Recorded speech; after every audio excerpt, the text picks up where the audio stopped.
Hi guys, dahil maaga ako kasi nandun pa yung amo ko. So punta muna tayo sa market habang inaantay ko yung kasama ko. Wala pa siya. Kanina ko pa yan miniisit. Sabi niya alas 7, wala pa. Alas 8 na. Alas 8 pala ako lumabas sa bahay. Ano na ngayon? Lagpas ng alas 8. Hindi ko na mantay na umalis yung amo ko. Ang tagal nilang lumabas. Pinapauna ko sila para magpakulo sana ako ng tubig.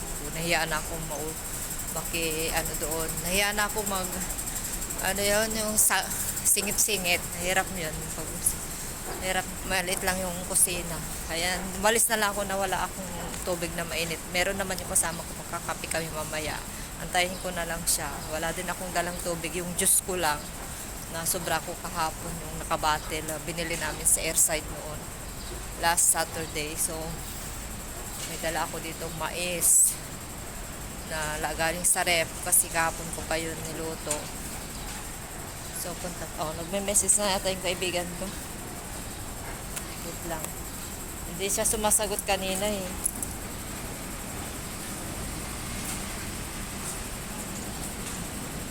Doon sa kabila pala kasi nag-restart yun. Kanina ako alarm, nag-alarm pala, kala ko tumatawag. Paano tanggal? Alarm mo, tawag ba to? Hindi naman napatay. In airplane mode ko naman to eh. Paano ko patayin to? Sandali guys, ay nasira na. Nag-a-alarm lang siya basta hindi ko alam kung saan ko papatayin. Ito yung ayaw ko sa cellphone na ito.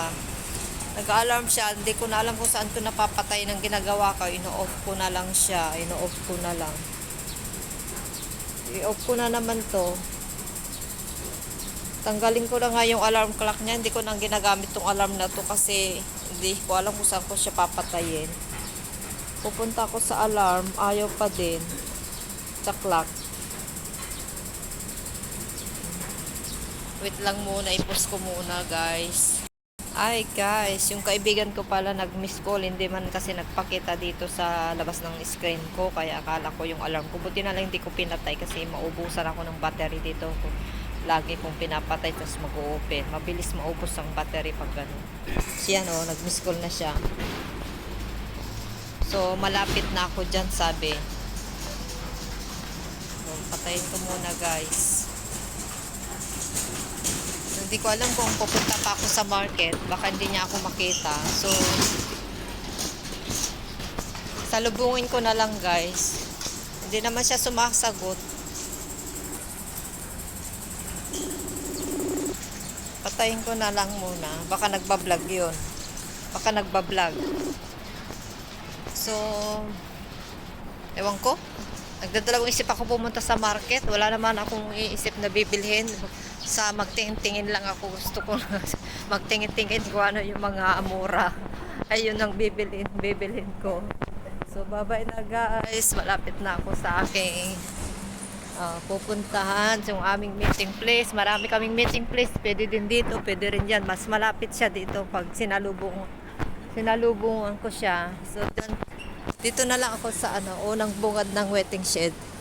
Ito yung kasi doon yung una kong sa paglabas ko sa amin doon, ito naman sa kanya yung una. So sa gilid din. So bye-bye na guys. Hindi na masyadong malamig ngayon kaya manipis na aking damit.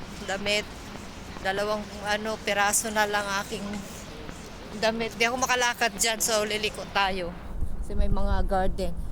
Ewan ko kung matutuloy kami pupuntang manood ng flower festival, flower show. Nakalimutan ko na yun saan parte yun. Nabasa ko yun sa Google kagabi. Pinost ko po nga sa My Day. Kalimutan ko, parang Victoria Park. Hindi ko alam saan yun.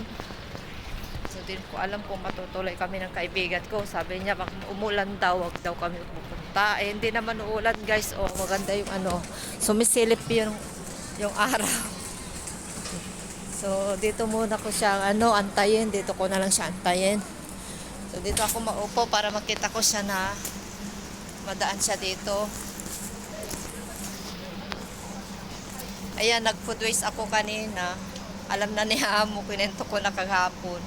Kasi nakikita niya yung, kasi pag nagluto siya ng apple tea, hinahanap niya yung ano ko, yung alam niya kasi na tinatabi ko daw yung ano, food waste. Saan na ba yung food waste mo dyan? Ito siya, ito, mabuti, mabuti. Thank you siya ng thank you kasi sineseparate ko daw. Oo, kasi noong una sabi ko, makikita ko may nagtatapon dyan, di ko lang alam mo saan paano mag-redeem. Yun, nakilala ko yung isang Pinay lang buwan ako nagtatapon, pero tapon ako ng tapon, pero hindi naman ako makaredeem. Yun, tinuruan ako ng isang Pinay.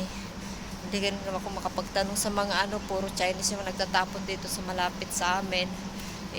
Chinese hindi man, hindi kami magkaintindihan, hindi naman sila makapag-English, ganun. Sa kanaya naman ako na laging nagtatanong eh. Nagkataon naman na may Pinay, yun, ganito ko na. May nakilala akong Pinay na nagtatapon din, kaya yung tinuro sa akin, kaya ngayon, lagi na akong nagpo-food waste, sabi niya, ay sabi ko, lagi na akong nagtatapos, redeem ko yung biskwit, yung lagi kong ano, kinukuha na redeem ko, pero konti lang, pero ang ginawa ko dalawa yung SIM card ko, yung alam na pumunta ako sa Central nung last time na nakaraan, eh sinabi ko na bumili ako doon ng SIM card doon sa Central, nagpa-activate, pero nakabili na pala ako dito, doon lang ako nagpa-activate, ko na sinabi, para walang masyadong kwento. So, bye-bye na guys. So, sabi ng amo ko, thank you daw siya. Kasi sineseparate ko daw yung food waste. Kahit saan naman, kahit sa atin, maganda kasi yung sineseparate talaga mga guys, yung food waste natin, yung mga pag plastic lang siya, para hindi mahirapan yung mga basurero na maghihiwalay, di ba? So, marami ng aking vlog guys, madilim-dilim. Kaya dito ko na, oh. Ito, ayan. Ito yung bag ko, yung gamit namin. May baon ako dito mais, saka yung spaghetti. Yan ang breakfast namin. Malamig pa, galing sa ref. Bibili ako mamaya ng bread sana. Kasi papalaman ko yung meatloaf na may itlog na niluto ko kahapon. Yung meatloaf, niluto ko para palaman namin. Mamaya merienda lang. Wala pa siya guys, ewan ko. Nagbablog siguro yun, kaya matagal-tagal din kasi tinuruan ko siya ding mag-YouTube, magbablog para hindi siya maboring katulad ko. Kaya pares na kami ng ginagawa, busy na kami. Saka na kami, bira na lang kami nag-chat, tatawag, minsan nag-chat yan. Pag busy ng isa, alam na namin busy na sa pag-YouTube. Bye-bye na guys. Mahaba ng aking video, 8 minutes na. Mamaya itapon ko na lang to. Ay di ko muna tinapon kasi basura namin mamaya. Basurahan namin pagkatas namin kumain. Ewan ko lang kung ano binaon ng kaibigan ko. Hindi daw siya nakapagluto ng glutinous kasi nandun daw yung amo niya. Sinabi niya sa akin. Sabi ko, meron namang mais dito.